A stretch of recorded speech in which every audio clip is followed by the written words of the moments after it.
So my name is Biar Ajak. I'm the director for the Center for Strategic Analysis and Research.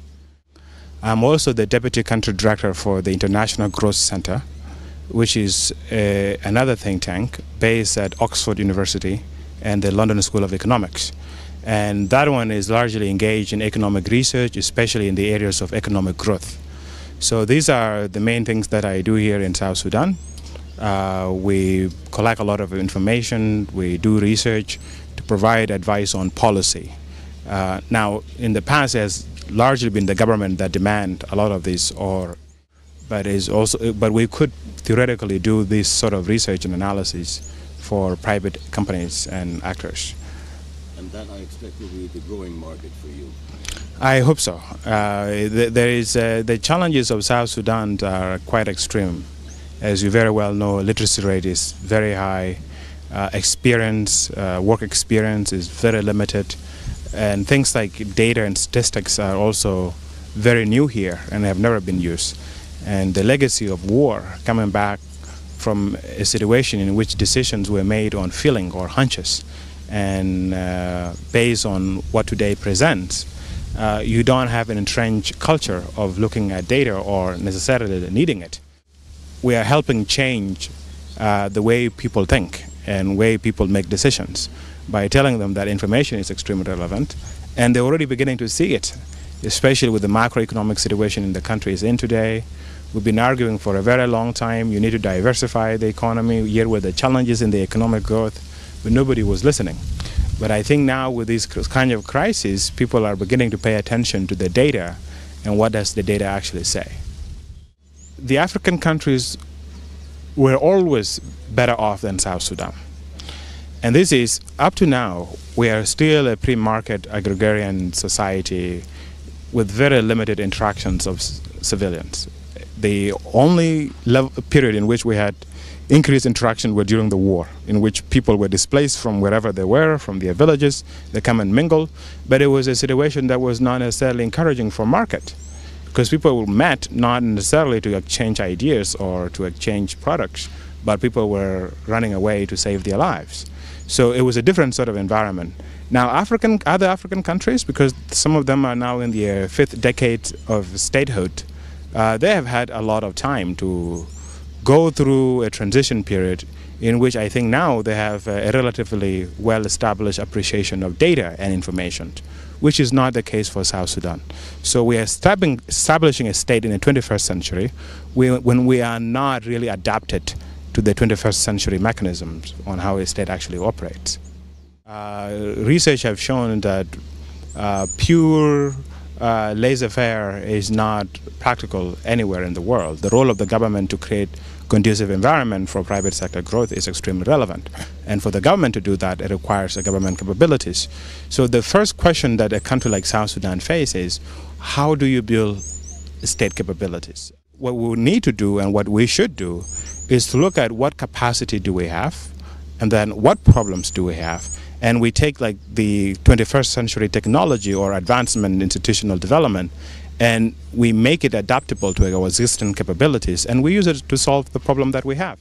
So my argument would be, let's not copy the land law that they have in Germany or in Kenya, but let's see like what are the practices that our people use.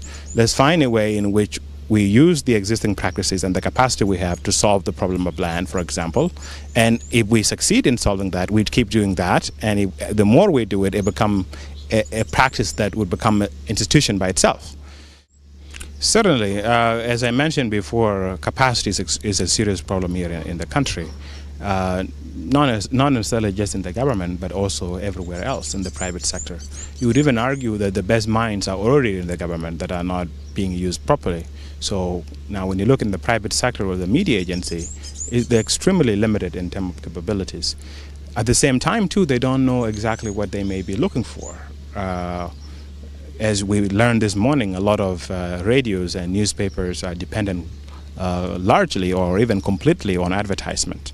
But they don't really know why the advertisers that are using the medium, why are they selecting them and not the other people? They have not asked those kind of questions. At the same time, too, they don't know why their listeners or those who actually read their newspapers, why do they select that particular newspaper instead of the other one? So these questions have not been established. And I think it goes back to the whole argument about information. And you need information to make decisions, whether in the government, in the private sector, whether in your own house. You need information. And what these guys lack is information.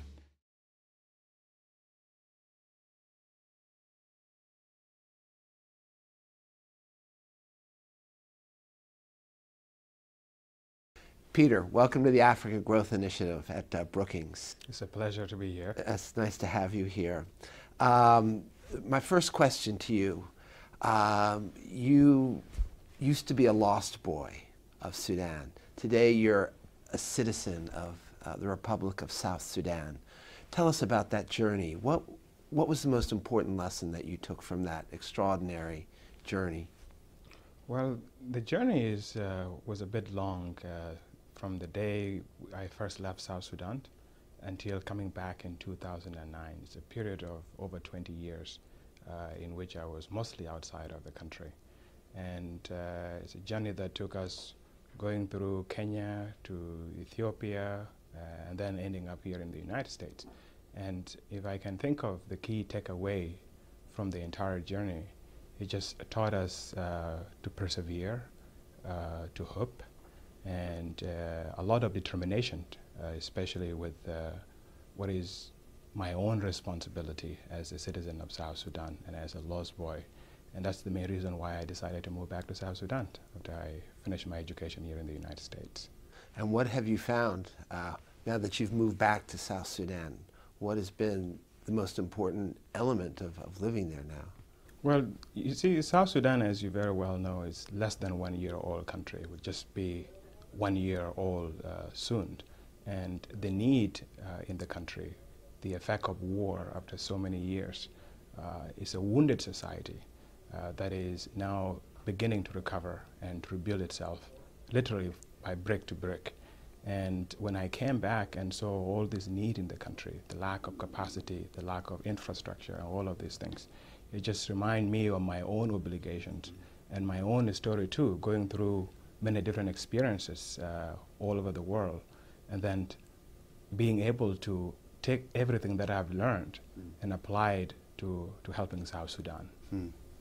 Now, you've been involved in ethnic reconciliation in South Sudan between the Noors and the Dinkas and others.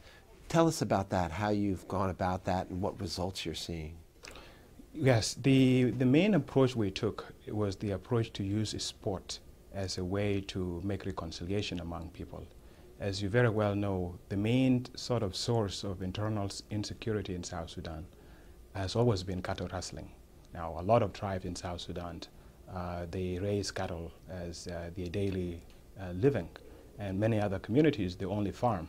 And literally, there's always been conflict between the pastoralists and the agriculturalists. And in the case of South Sudan, the conflict among the pastoralists themselves was getting out of control. It didn't used to be like that during the war, which was a terrible time in which a lot of things were happening.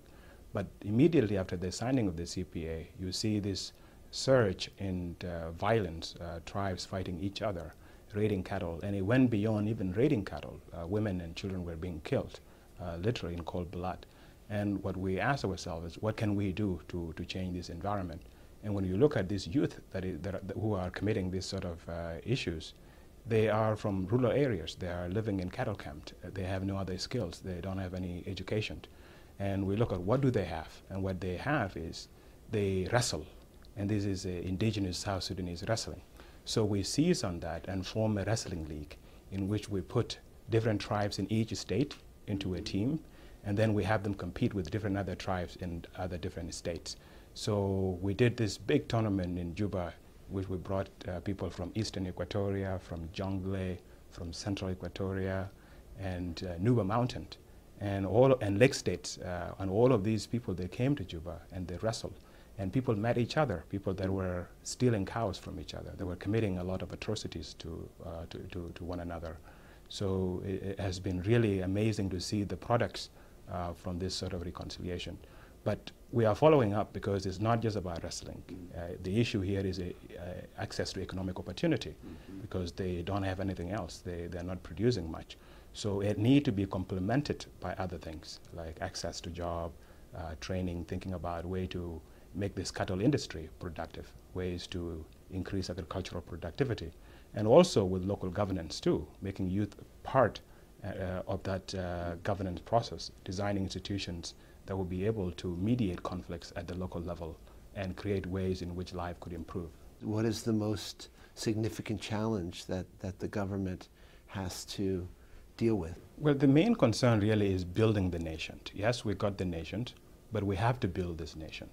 And we haven't learned from the last 6 years. We have learned a lot from the last 6 years, but if you look at the way in which the entire interim period went, there was a lot of issues that were not directly addressed.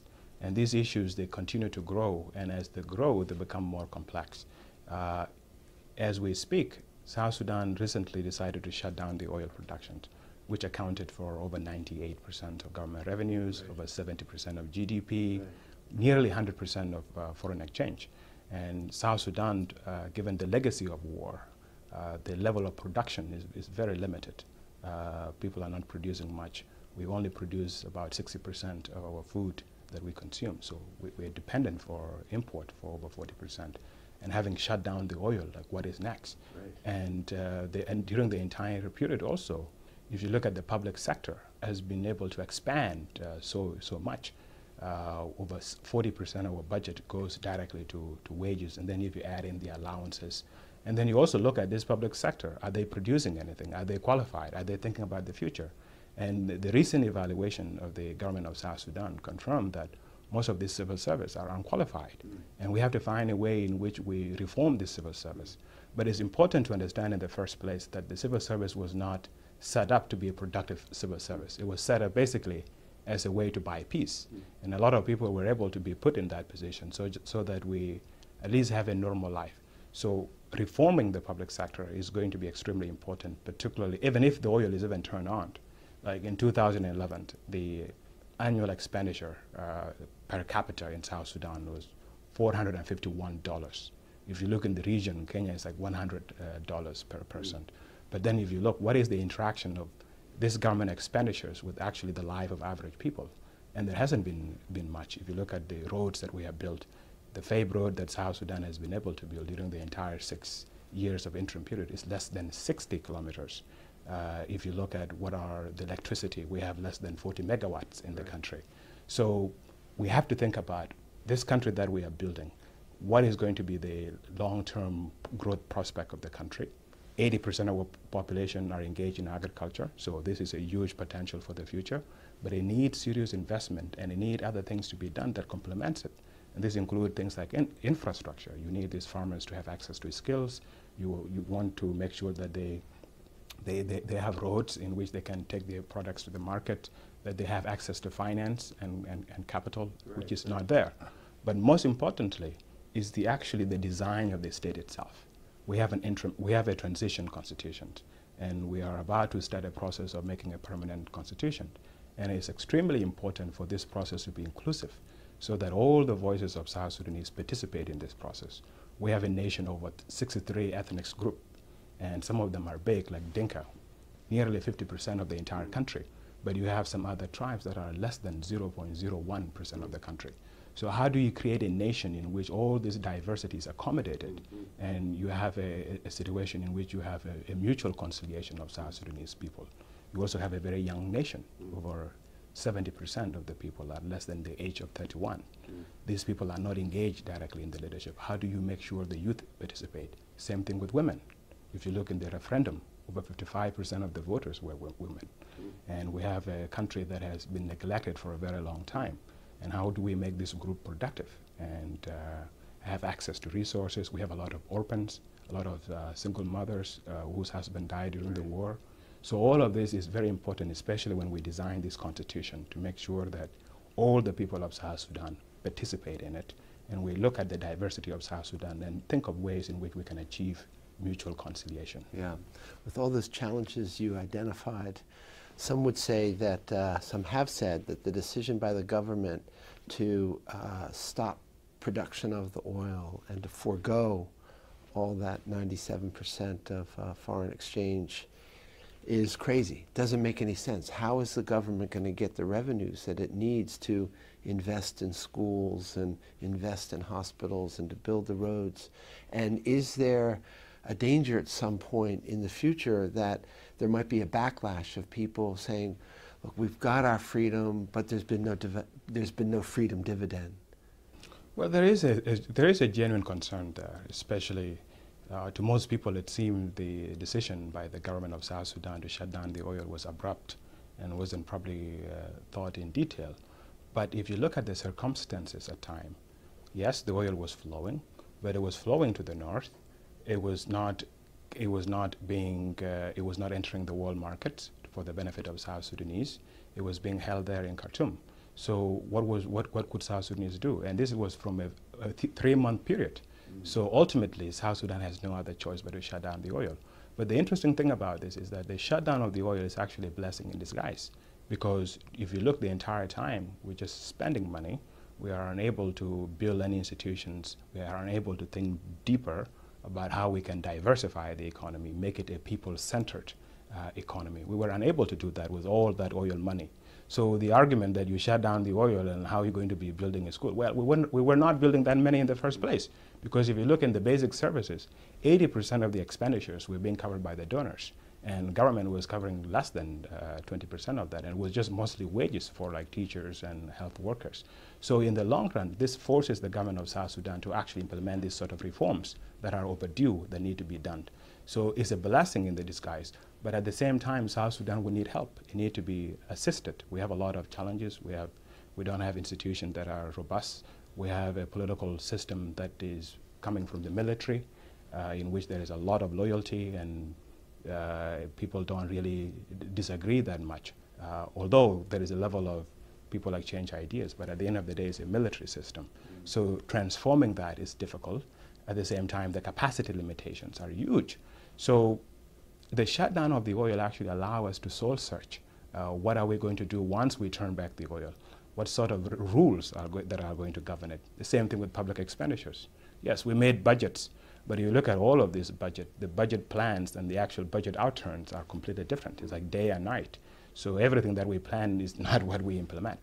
So now it gives us time in which we think about laying foundation for this institution. But in the meantime, we will need support in which we can actually do investment that is targeted to areas that will allow South Sudan, especially its huge potential, the agriculture, to grow in the long run.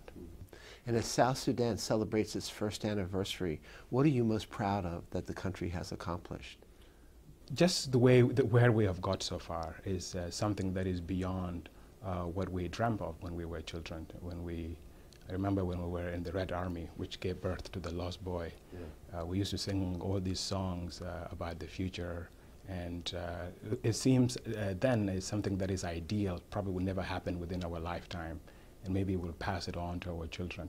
But it was a determination that everybody was willing to sacrifice something for. And the fact that we achieve it, that South Sudan is a country and is on the map and is a sovereign nation pursuing its own destiny, is something that we are most proud of. Just being able to be a country and achieving that, and knowing that we made the sacrifice, over 2 million of our citizens died for us to be a nation. And looking back through that journey, it's a Well, thank you very much. I'd like to first of all extend my appreciation to the Africa Center for giving me this chance to share my experiences with you. I'm not going to say much. I'm going to build on what has been said already by Colonel Kande and by Agnes. I work for a think tank in South Sudan called Center for Strategic Analysis and Research, and another think tank called International Growth Center based at LSE and Oxford. And I'm currently finishing my PhD in politics from the University of Cambridge. What I'm going to talk to you about is my experiences when I was working in the government, particularly in the Office of the President, around the time when South Sudan was making transition from being a sub-regional autonomous region to then becoming an independent state. Basically, during the interim period from 2005 to 2011, we had this structure which was quite an anomaly, really. You had a Sudan where South Sudan was represented in the Sudan, but then you have the government of Southern Sudan. And there were limitations on the kind of institutions that the South Sudan could establish. For example, the intelligence agencies were supposed to be centralized. So we had the National Intelligence and Security Services that was based in Khartoum, in which a number of South Sudanese were part of, especially the one that came from the SPLA, particularly from the military intelligence. And then we had, because we were a sub-regional and a large territory, we had to establish some sort of security agencies. Initially started as for protection of the president, but it also quickly got really big to the extent that it was overseeing a number of different activities within the government. So when we were now in January, when we voted to become independent state, we had 6 months for which to prepare now and try to establish institutions that could then form the bedrocks of a sovereign state. And one of these was to establish the intelligence agencies and try to rethink our entire approach to the security institutions in South Sudan. But this was also a very interesting time, because this is when some of the dynamics that we are seeing now tearing South Sudan apart were coming to fore. This is where the competition within the ruling SPLM was becoming an issue, with a number of different factions trying to exert themselves. And while we are making this enormous transition, we are thinking now about establishing a state. This politics was happening in the background, and it was encroaching into everything, including how we're going to establish these security agencies. So as we approach July, our independence, President issued a decree in May where basically he removed the top leadership of the intelligence agencies and pushed them to the military. And this left a very junior official that he then promoted and then appointed them to be the head of the 2 branches of the intelligence agencies. Now, the Constitution says that the head of these agencies have to be appointed by the president, but only at a recommendation by the Minister of National Security. So before the Minister of National Security is even appointed, the president appointed these guys. Now in July, the Minister of National Security is then appointed, and automatically there was a power competition between the head of these agencies that has been appointed and the minister, who also was the former chief of staff and was the head of military intelligence for the most of the duration of the Civil War. And it was also one of the political leaders that was already having this problem with the president, with the competition that was going on in the SPLM. So at that time, I was working in the World Bank, and I got asked to come from the World Bank to come and help establish the security architecture and work with the minister. And one of our first job was to basically define the white paper and try to think about the doctrine of these intelligence agencies and what they were going to do. And immediately, it was very difficult to move things forward. So my experiences was the limitations of technical role, particularly in an environment where politics is put above the technical design of institutions. The same thing carried forward just only a few months later when the Minister of National Security now tried to do a national security policy and strategy of South Sudan, which was supposed to then imagine the entire security architecture and define the mandates of different security organs, which were already competing for a space.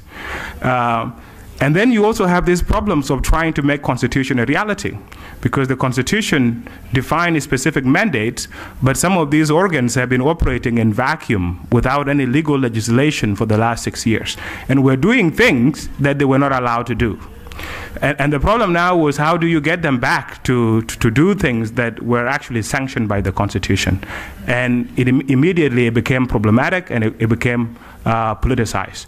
So we had this very comprehensive and consultative security policy and strategy making process in which we had members from all the different departments of the government, including the intelligence agencies, the armed forces, and the police, and where we consult with all the different states. We have a lead person in every single state in South Sudan.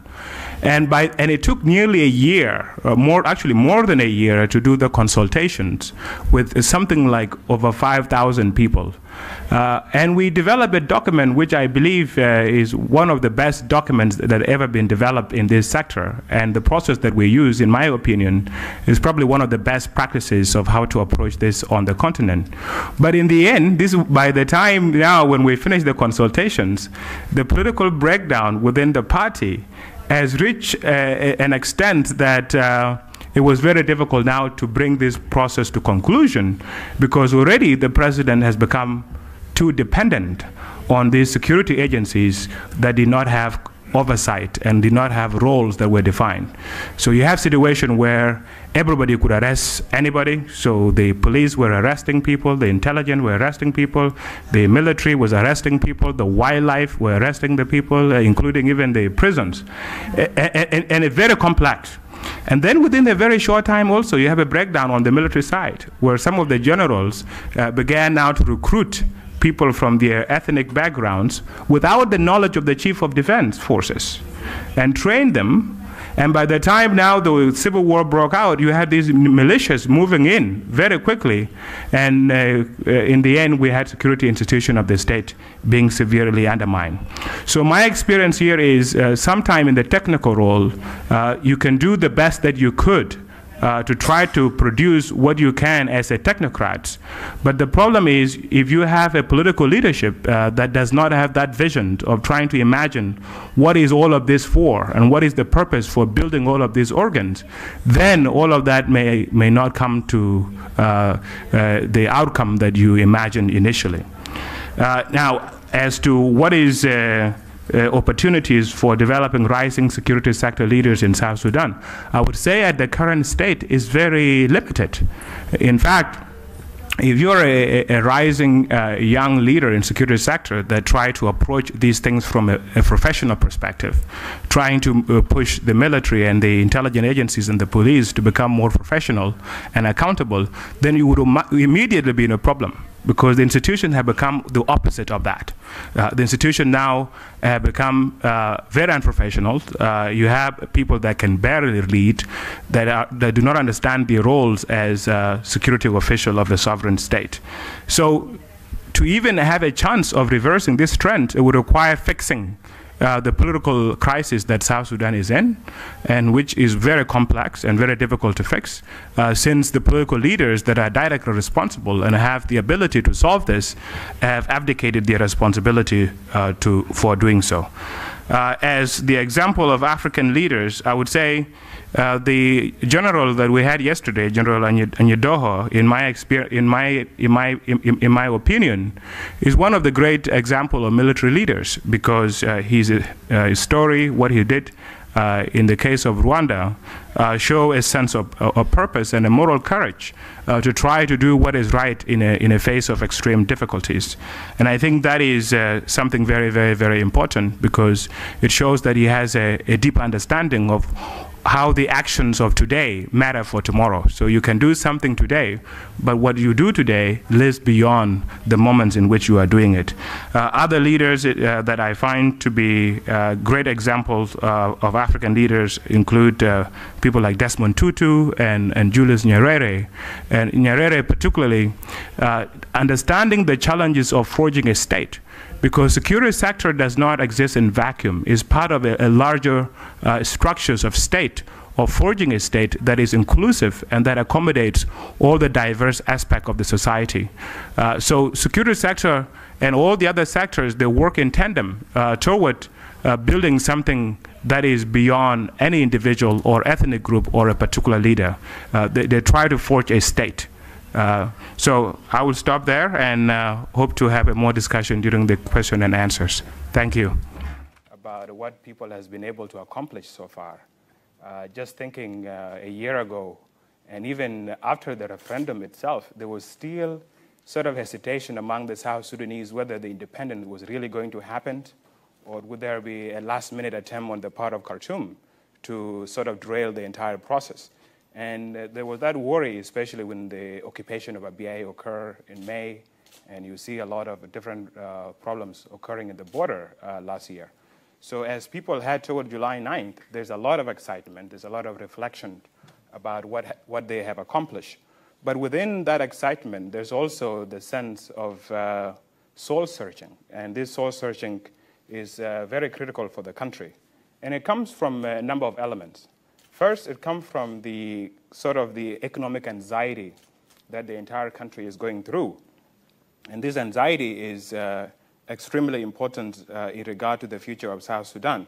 And it comes basically from the structure of the economy of South Sudan. As most of you know, the entire economy of South Sudan used to be extremely dependent on oil, which accounted for over 98% of government revenues, over 70% of South Sudan GDP, and nearly 100% of South Sudan foreign exchange. At the same time, you look at the structure of the economy, a lot of it is really import-oriented. Basic items like food, basic manufacturing items, all are imported from neighboring countries. And to do that, you need dollars. And the only source of dollars was the oil. So since the oil shut down, the revenues of the government, the foreign exchange holding of the central bank has been dwindling. And as the central bank sort of prepared to make sure that this reserve lasts a bit longer, this, of course, results in the amount of dollars entering the market being reduced by almost 75%. And this has great implications on inflation, on the total volume of imports that are coming into the country. At the same time, there are also policies on the side of the government to try to increase revenues, non-oil revenues, so that they can meet the government expenditures. So element of taxations, and the two policies combined, in which you have a huge contraction of GDP by almost 70%, and then also this sort of contractionary policies of more taxation, leading on to more inflation in Juba. Look at the foreign exchange, the differences between the official exchange and the black market exchange has been widening, going up to £5 to $1 just last month. So you see this anxiety going on in the market. At the same time, you see within this anxiety, there is also the element of optimism, because the entire economy was dependent on the oil before the country was even born. And you can't even make an analogy of something, say, Dutch disease, because to even talk about Dutch disease, it assumed that there was something that was existing before the natural resource was discovered and became the main focus. But on our side of South Sudan, we come from this long history of war. And the war really destroying the basic of the economy. Skills were lost, especially from different generations of South Sudanese that never really farmed. And agriculture was the main backbone of South Sudanese livelihood. So after so many years of war and now returning back from the bush in 2005, you have this oil. And you really see from the budget of the civil administration of New Sudan in 2004, which was about 150,000. And then a year later, in 2005, with the oil, it jumped to 2 billion. So the economy from the very beginning became an oil economy, and focus was lost on anything else. So now with shutdown, there is also this ability to think and go through what is the future of this country. All right, and we're to hear from Peter Biar, Ajak, as far as South Sudan is concerned, with these new revelations, the resumption or even more sanctions. And of course, this also is targeted to some of the leaders. The resolution approved by a 9-0 vote with 6 abstentions was a watered-down version of a draft measure proposed by United States, whose ambassador Nick Haley also wrote in the Washington Post on Wednesday that administration had lost patience with the status quo in South Sudan. What we need now is concrete action by the full international community to hold these warring parties accountable, Haley said in impassioned remarks before the vote. She called the resolution a modest step that will extend sanctions for 45 days and demand a cessation of hostilities. And we'll read more, and of course, of this in other bulletins as far as the securities are concerned, also, or journals. But we want to hear from you. Some of the leaders, I think, is it 9 of them or 7? 6. 6 of them. Yeah. Yes, and you can just give us their names as well. And these sanctions, we saw there was an ease, but now they actually stand. Will it also be the prime solution as far as seeking peace in South Sudan is concerned? Well, first of all, Debal, let me say that it's taken so long with the international community threatening actions. Every time you hear, they say that if you don't sign peace, if there is no progress, then we are going to take actions. And then the kind of actions that have been taken so far have been quite inadequate. They're not the kind that are actually pressuring the leaders to stop the war. Some of the measures that are being proposed, them have even been imposed. There are a number of generals in South Sudan and political leaders that have been sanctioned. Their name is in part of this UN sanctions. The new list that is being proposed is adding 6 additional names to a name that are already there. Some of the names that are being added, the people had been already sanctioned by the US and by the EU, but not by the UN. So if you look, people like Paul Malong, he was sanctioned in the last round by the US and by the European Union, but when the US last year or 2 years ago tried to introduce a resolution to put sanction on him, it didn't pass. So he's on the list. There is another gentleman called Malek Ruben. He's a lieutenant general. He's no longer in the military. Was removed a few months ago. He's no longer there. So if you look at these guys, first of all, Paul Malong is not even in the government anymore. So he's somebody that has rebelled, has declared his own rebellion. He's here in Juba. The other gentleman is no longer in the military. Then if you look at the rest of the people, you have the Minister of Information, Michael McQuay. You have the Minister of Defense, Kwal Manyang.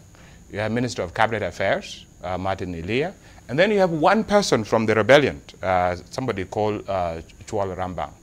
If you look at these people that are being put on the list, the other 2, you can say Martin and Michael McQuay, has been more spoken out about the situation back home and being very defensive of the government position, which sort of like made these measures to be introduced. My worry, Debal, is if you look at some of the measures that are being introduced as a result of the ceasefire being violated, what really surprised me is when you look at how South Sudan work, the defense minister doesn't really command the military. And no minister really from the government command the military. It's the military leadership. You look at the security side, you look at the army side, and there are no sanctions on these guards. So there is a concern there. But for me, what really will matter is whether this sanction, if imposed, can actually be implemented, right? Because as I mentioned to you before, there are a number of generals back home. They have been sanctioned by the UN, but they're moving all over the region. They're living in the region. So you don't see that there is a real impact.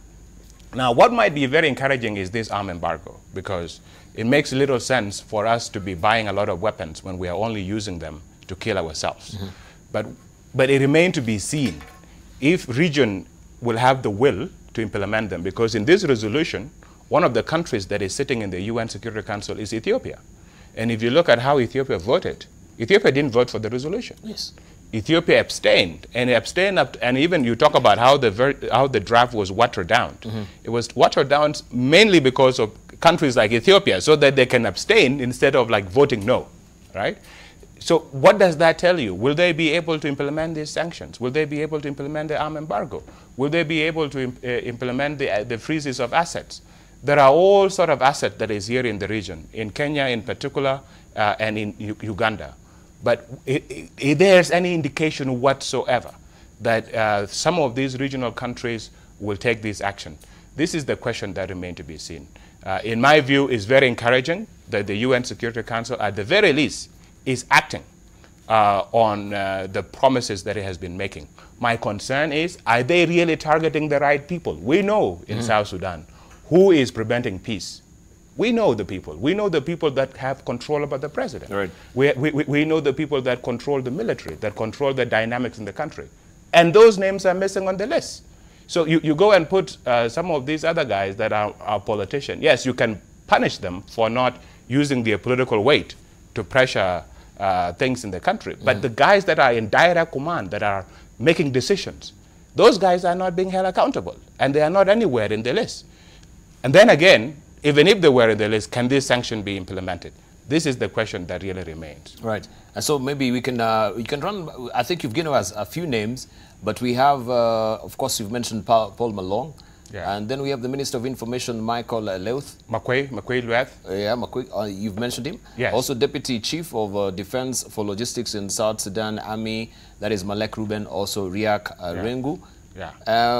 Koan Rambang, yeah, the Governor of Biar State, who also the United States accused of leading military attacks and obstructing aid to civilians, and the Cabinet Affairs Minister, that is Martin Elia Lumuro. Yeah. So all these are politicians, and you said these guys that we have on this list, they shouldn't in the first place be in this particular list. There are some guys who are missing who actually should be in this list. Yes. So there are some right people there, right? So you talk about like, so for example, Michael Makwe and Martin Elia are part of the main top leadership of the government team in the negotiations, right? So they represent the voice of the president, right? And this is sometimes very important to see, are they speaking in their own voices, or are they speaking on the voice of somebody else, right? That is one issue. So these guys, Michael Makwe and Martin Elia, as I mentioned to you, Michael Makwe is the face of the government, is the spokesperson of the government, is speaking there. And of course, those of us, South Sudanese population, feel that the government is sometimes not being serious. So of course, most of that blame goes directly to him. But the question you raise then is, but who is making me speak that way, right?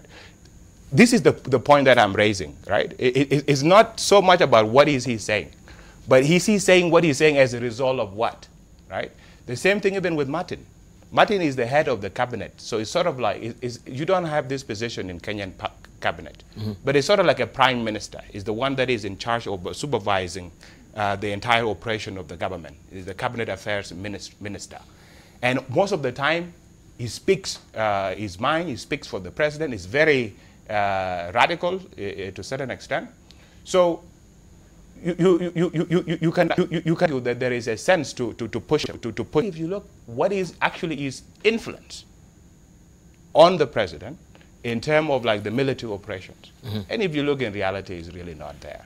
The guys that are actually having the influence are not on the list. And by the way, the guys that are making the list, they know these guys. At some time, maybe the idea is to negotiate with some of these guys so that some of this harmful behavior changes, so that these guys become more constructive in how they behave. That maybe could be the intention. But again, as I mentioned to you, this is not the first round of sanctions. Previous rounds have been imposed. But up to now, no single implementation. These guys are moving around. And as you will see in the UN Security Council document, these guys have many passports. They got Kenyan passport, they got Ugandan passport, they got Ethiopian passport. Some of them even have British passports. Right? Oh, really? So how are you going to really, if I'm coming to Kenya on a Kenyan passport, are you going to prevent me to enter Jomo Kenyatta Airport? You will not board. You will not board. But also we have the ambassador, the Ethiopian ambassador to, I think, the United Nations, that is Tekada Alemo, is saying, yes, they understand the frustration of the U.S., but they will not really support this. And then he says this particular statement, which I quote, at a time when IGAD is at a very critical moment, the adoption of a draft resolution tabled before us will be detrimental to the process. It is a very, very tragic development indeed. This is what he says. And of course, we know they didn't have a happy medium last week when we had the IGAD resolution, the IGAD summit. They didn't come up with a prime solution on this. How will it also really affect the entire process of the IGAD summit and what they really came up with? Because there was none in the first place. Dubal, as I mentioned to you last week, IGAD has been dragging its feet. All the countries in IGAD are one way or another benefiting from the war. And then holding on to this peace file, that this peace mediation that IGAD has been doing is lucrative for them. They're making a ton of money. So they don't want this process even to end. When you talk to IGAD behind closed doors, they tell you, yeah, it's really up to you guys to end this war. You know, if you want to end it, you can end it. What are we? We are just here. You know, we can't come and tell you to stop fighting. They tell you this behind the scenes. But then when you say you can take the kind of actions that will make our people choose peace or a peaceful way of resolving the crisis. For example, arm embargo, right? I keep talking a lot about arm embargo because in this panel we talk about security and defense. And for me in Africa, I like to imagine an Africa where we will not be fighting one another, that South Sudan does not look at security being threatened by Kenya or any of its neighbors. Where I think, and that is true, by the way, if you look, most of the conflict inside Africa are within the state. These are not states that is not really one state versus another, is within the state. So the whole idea of building up huge armies, this is not to protect anybody in your country, is essentially to fight, to suppress your people. So there should be arm embargo. What we should be focusing is internal security. So that arm embargo makes sense if it will be implemented. We wonder whether it will be implemented, but that's the kind of stuff that we need to do. The region has not been serious, and they engage in blame games with the US, because I think what the US is doing is pushing the region that if you are unable to solve this problem, then hand the file to the African Union. And the region doesn't want to do that, right? Or hand the file to the UN or somebody that can do it, because AU has more political teeth. Right. And it can pressure the member state to at least not interfere as much as IGAD has been unable to do. Right. Let's hear from Rasas Mancha. Why haven't you borne enough pressure also, on South Sudan? And in terms of the IGAD and that particular summit, that they didn't have any prime solution coming from that particular summit, what he says that behind the scenes they speak, very differently from the optics that we have when they're actually on the summit. First of all, is it true that that, first of all, that in South Sudan this war cannot end? Somewhat you're actually caught in a pickle as AU, but when it comes to summit and press conferences, you give a different picture. So you're speaking from, both sides of the mouth. Correct. Yes, Biar, I agree with Peter that really the big challenge for the peace in South Sudan is the region that has not been able to speak with one another.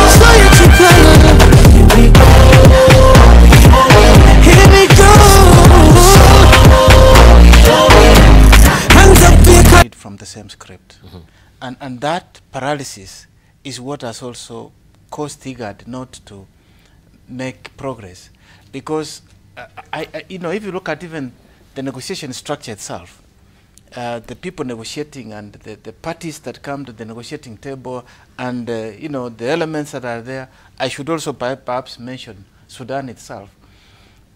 There are some conflict of interest in terms of approaches to the peace process, and therefore I would submit that this file should have been transferred a long time ago. However, the current development is that I know now that there is a deadline that has been set that these negotiations must end by October. Yes. Secondly, in the margins of the AU summit in Nouakchott, there is going to be a meeting between Salva Kiir and Riek Machar. Let's hope that that will produce something. And of course, as you know, Raila Odinga has also been involved. He's been able to meet already with Salva Kiir. He's due to meet with Riek Machar, and hope he will travel to Nouakchott, and that process will produce some momentum to move forward. But coming back to the UN sanctions, I proposed some radical solutions here 2 weeks ago, and Peter was not amused when I said it is time that this file was with the UN, and the UN does major surgery of the process. I mean, if you look at, and this is documented, the disagreement between the two protagonists goes back to when they were in the bush, when they were underground. And there is so much suspicion, there is so much under the pressure, that keeping those two parties moving forward, I'm not sure we're going to produce a result. To me, if there was a compromise to safeguard their post-participation in the process, give them some retirement package, remove them, have new parties, the young people like Peter, then the country can emerge. Otherwise, it's going to be merry-go-round. You produce a result, you form a government of national unity, they break up again, and the circle begins. And so we are caught up in this warp of a vicious cycle. Let's hear from Professor Naomi Damba.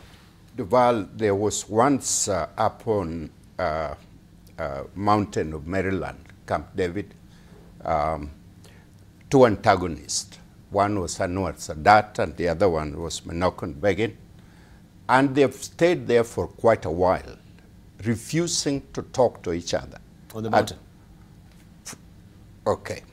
Then they went on a walk. These two people went on a walk, and they came closer to each other. And Menachem Begin looked at Sadat directly and say, Jewish people will never bend their legs for you. And Anwar Sadat said, on the other hand, if you and I don't accept peace, then our children and our grandchildren will continue butchering each other. For how long? And I know I will not live. Mm-hmm. And those two gentlemen came together and settled peace and got Nobel Prize Award. It is time Salva Kiir and Riek Machar be locked into one room with perhaps Raila Odinga for 1 week. And they come out hugging each other for the sake of South Sudan. So the hug. Of course, we saw the ripple effect also in Uganda. BCJ hugging with Museveni as well. So, but if I may interject here, okay. Much as that Menachem Begin and Israel Anwar Sadat signed that peace, but as peace returned there, it was good on paper, but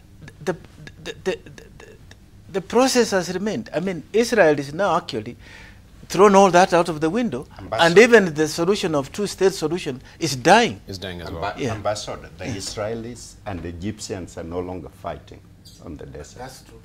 All right. For those two countries, Egypt and Israel, They don't fight. and it worked for them. But as Ambassador is saying, in fact, now we have a country here that is running riot and killing innocent people. I mean, effectively terrorizing Palestinians in the Gaza. Now, for these two people, and I want to the Salva Kiir and who else is Riek Machar, they should be given a 30-day ultimatum, in my view, that they meet, hug, handshake, and agree to silence their weapons. 30 days, by the way, and not anything more than that. Or they should, if they don't, then they are plucked out in the same manner that Gbagbo was plucked out of Cote d'Ivoire. And if they're given more time, as Ambassador is saying, these are people who actually now, the differences between those two are irreconcilable. They cannot agree. And so they must be forced to agree. Now, they cannot continue to roll on the back of dying children, dying women, starving South Sudanese. And the second point here, Dibal, is the competing interest among the neighboring countries, Ethiopia, Kenya, Uganda, and Sudan. This is something that has got to be addressed. And these countries have got to come to the table and agree that they cannot continue punishing South Sudan because of their competing interest in the manner that this is a country that we all celebrated when it gained independence, and look at where it is today. It's shameful. It is embarrassing for Africans that South Sudanese are fighting one another after fighting for over 50 years for independence, and this is what is happening. Something has got to be done, and I want to appeal to President Uhuru Kenyatta, Ahmed Biar of Ethiopia, Kaguta Museveni of Uganda, and Omar al-Bashir of Sudan, that they have to provide leadership on the issue of South Sudan. That we must see that South Sudan is going to be peaceful and is going to be good for all of us, not just the South Sudanese, but all of us. South Sudan is not short of leaders. There are many leaders who can take up that country and lead it to where it's supposed to be, not where the two, Salva Kiir and Riek Machar, have taken that country. Right. Maybe the issue of profiteering from the war also can come to bear when we're discussing, because yes, people want to have that particular war protracted so that they may benefit from it. There are reports that we had before, and we can also weigh in this. As much as we're talking about South Sudan and the peace, there are people who have vested interest, and of course they want the illegal arms to always be circulating in South Sudan. Let's hear from you, Lucy. Well, I totally agree. I think, you know, what is called the mighty military complex is something that is always very represented in any situation where there is a war, because, and it is ugly and it is, you know, nothing to look at. But the truth is that there are people who instigate instability for profit. And sometimes people don't like looking at that, but you have to look at it in order to understand it, you know. And so you're caught up here at the bottom, trying to get the people who are disagreeing to agree, but you are ignoring the people who are actually pouring, you know, paraffin to that particular fire. Because once the paraffin ceases, the fire goes off, and the people are left with no choice but to agree. You'll be very surprised to know that, you know, the people who are fighting this war, they are just tired. They wish they could have a way out, you know. So being able to address the enabling environment and circumstances that are perpetuating this war, we have to look at it. You know, it's like what we were saying earlier, and I said during the break, that even as we understand even the insecurity in our schools, even with this small girls issue, I want to know who that man was. I want to understand how he got to where he got to, because then it will help me to know what factors to address to ensure that these things stop happening. And it is the same with this issue. Something is ugly, it's not pretty, but we have to look at it and dissect it and understand it, you know, basically do forensics on it to be able to address it, you know, in a manner that will probably be sustaining. Because, yeah, South Sudan, man, my heart breaks for South Sudan. I feel so pissed. All right, Peter, will come to you. Yes. Well, you see, I do agree with the gentlemen that are suggesting that the regional leaders, if they were to agree, can fix this problem very easily, because South Sudan is a landlocked country, and we don't really produce anything. Everything that most of the products that we have come from outside, and without our neighbors, we can't get access to all of these resources. But when you talk with IGAD, even whether behind the scene or even in public, and you raise this issue of profiteering from the conflict, because there's a lot of evidence that is growing about who kind of businesses that are profiting from the war in South Sudan. They tell you it was your fighting in the first place that got us to profit from your war. That's true. So if you are tired of that, you can stop fighting. So the point that I'm saying is you are not going to see the kind of neighborly leadership from these neighbors to really come in and help South Sudan. They will only do it as long as they're also getting something from it. So I think, and the approach now is that peace agreement that I talked about 2 weeks ago when we were here, power sharing, basically dividing up the cake between all of these parties. And what is unique with this time, there are a lot of parties than the last time. And if this is the model that you go through, and this is the only proposal they have now on the table, and with all this UN pressure, it seems like this is the proposal that everybody is still talking about. But what will that do? It's exactly as Ambassador Mwencha mentioned. They're now talking about another interim period. I'm very sure before you reach that interim period, all the things that they're saying need to be done. A census would need to be done. Refugees, which about 2 million now that are living in neighboring countries, will need to return back home. And then you will need to do elections. Those things are not good. And then you need to, and the biggest of them is security sector reform, integrating all the militia groups into the army, and then having a professional army that can actually guarantee the conduct of fair and free election. Those things are not going to be done. And most likely, you're going to have another war break out. So next time, you will have actually way more parties than what you just have now. And that is the kind of peace agreement, in my view, South Sudanese should not accept. Because this war, we should not make it into a war where we encourage people to...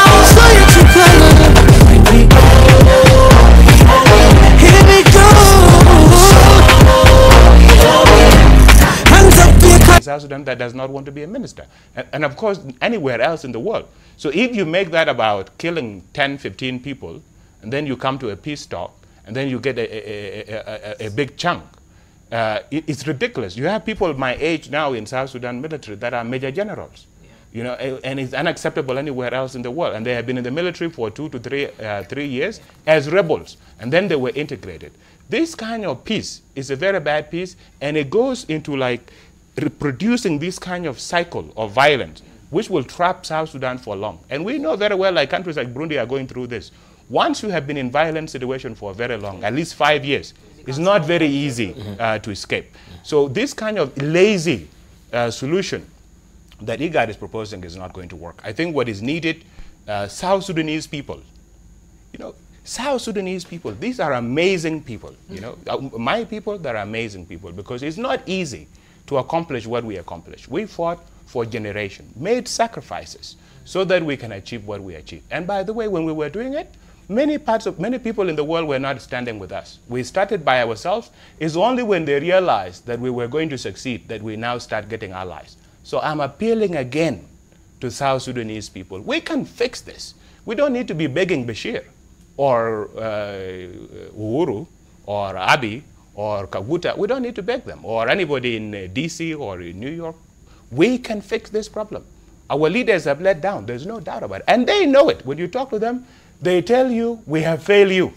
And even the president last time apologized. But the problem is they apologize and then they go and repeat the same problem. They go and repeat the same mistake. So they are not learning. And this is why there is really a need for us to solve this war and really have, let's transform the kind of leadership we have both within the SPLM and within the government, so that our people realize the reason why they made so much sacrifice. Because we are not. All we got after so much sacrifice is more death, more refugee, all the bad names. At least we used to have our dignity. When we used to travel, before even we got our independence, people will have solidarity with us. You are from South Sudan, they know our struggle. But now, after we won and we messed up our independence, we are not having the respect that we used to have. And the only people that can restore our dignity are South Sudanese people, not the leaders, the people. Thank you. Right. Well, let's just be closing 30 seconds with you, Professor Naomi Damba. The whole world, the ball is involved in what's called military-industrial complex. These are war machines that are made to kill people. Somebody is making it, somebody is buying. Somebody is getting rich, somebody is getting poorer. The dump site is the continent of Africa. And we must understand that what happened in Southern Sudan affect Kenya, affect Ethiopia, affect the whole ecosystem in Eastern Africa. And therefore, we need to call upon these two people or go to war to stop these two people from further fighting. That is the commitment. It was done in West Africa with Cote d'Ivoire and ECOWAS. It can be done in East Africa. Thank you. Right. Ambassador Moincha.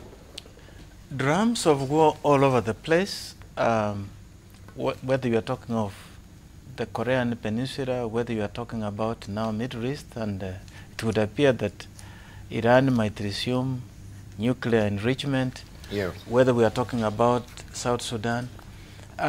I don't know whether it's part of prophecy being fulfilled, that, in the times of the end, we'll be seeing this kind of thing. But aside from that sentiment, I think you can see when we don't have moral leadership globally, it cascades to local. I think we have lost the direction, the compass at the global level, and that is generating. That's why even democracy is receding. Thank you. All right, thank you. Let's hear from Dr. Mustafa briefly. Yeah, Dibal, this lack of moral leadership seems to be infectious.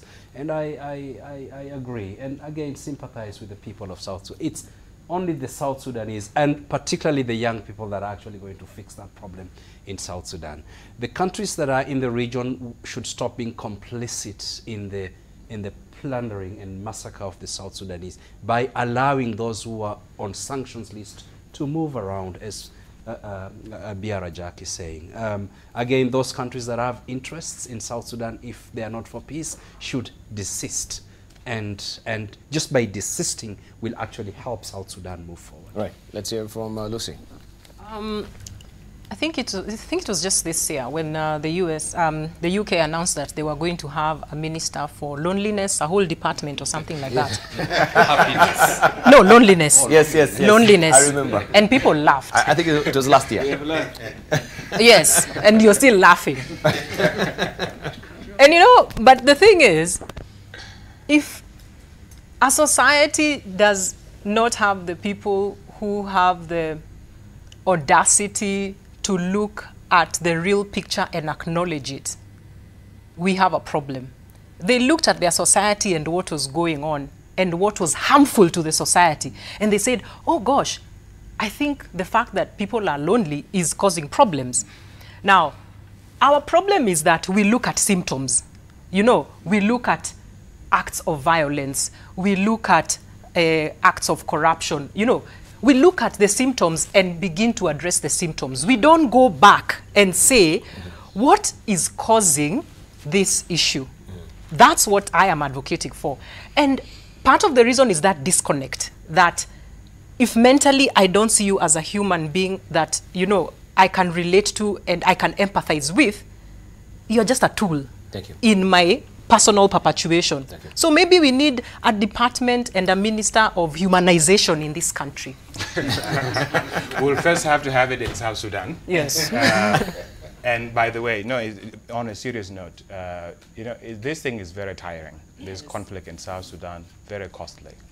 And it requires South Sudanese people to stand up, make whatever sacrifice that need to be made to return that dignity and return that peace to our country. And for all of you, our friends in the region, I know you are making a lot of money in this conflict. Some of you are rich because of this war in South Sudan.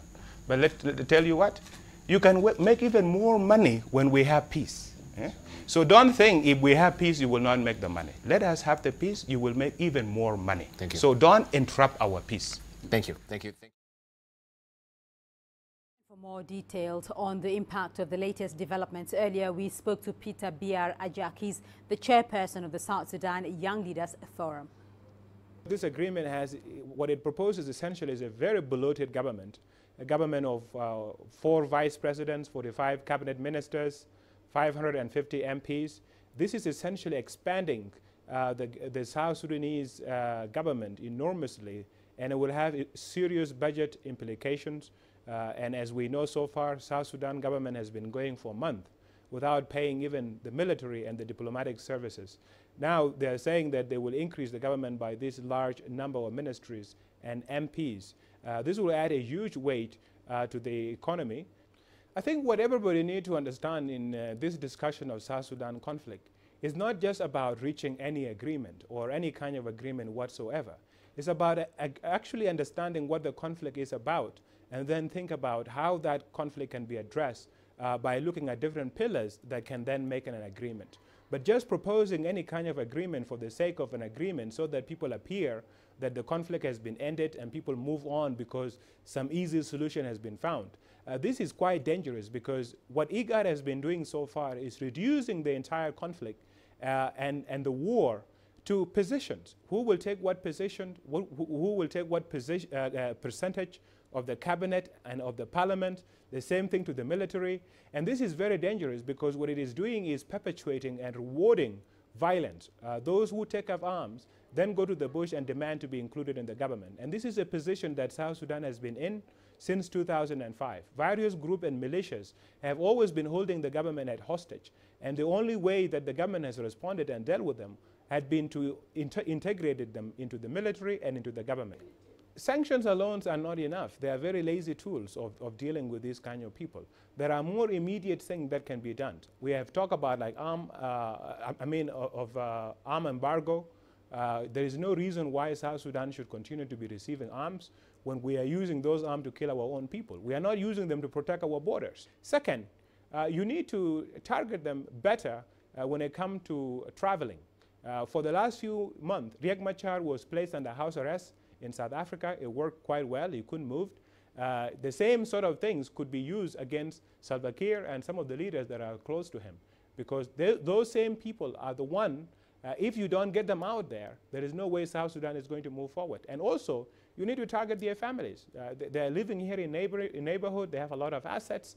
There's a lot of financial flows that is going on.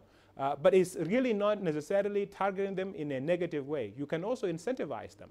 They have all this wealth in Kenya and in Uganda and in Ethiopia. And you can tell them they can keep this wealth only if they allow South Sudan to move forward.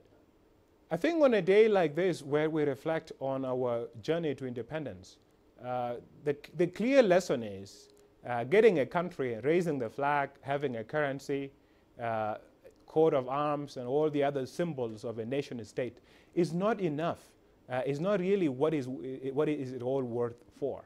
All the struggle, all the sacrifice we made was not necessarily to get those symbols. It was so that we have the liberty to be able to determine our future.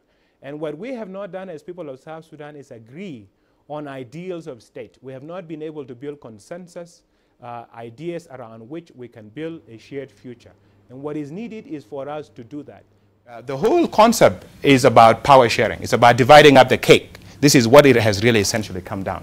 So what IGAD is proposing is that the transitional government of national unity, this is Salva Kiir, Taban Dengai, and the group that is in Juba, including some of the political parties that are allied to the government, those of Martin Elia, as a transitional government of national unity and the parties allied to them in Juba, they will get 60% of all the cabinet positions. All right? And then it says the SPLMIO, this is the group of Riek Machar now. Riek Machar will get 25%. This is what the IGAD is proposing for them. This is for the SPLMIO here. And then you have another new entities that has emerged, a number of different smaller armed groups, including Paul Malong group that joined not so long ago. This group, they call themselves South Sudan Opposition Alliance. They're proposing to give them 10%. Then there is a group of former political detainees. This is the group of former Secretary General Pagana Mom, former Foreign Minister Denga Lor, and others. They will be getting 5%. Then there is also another group where they have another opposition entity. So essentially what this thing is, what IGAD is doing here is saying, let's divide up the cake. And based on the positioning on the ground, based on the political clout, based on the different positions and arguments that they have reached, this will be the sharing of the cake. Now they're proposing a cabinet of 42 ministers. This is a country that is extremely poor now, where soldiers have been going for months without getting salaries, where inflation is among the highest in the world.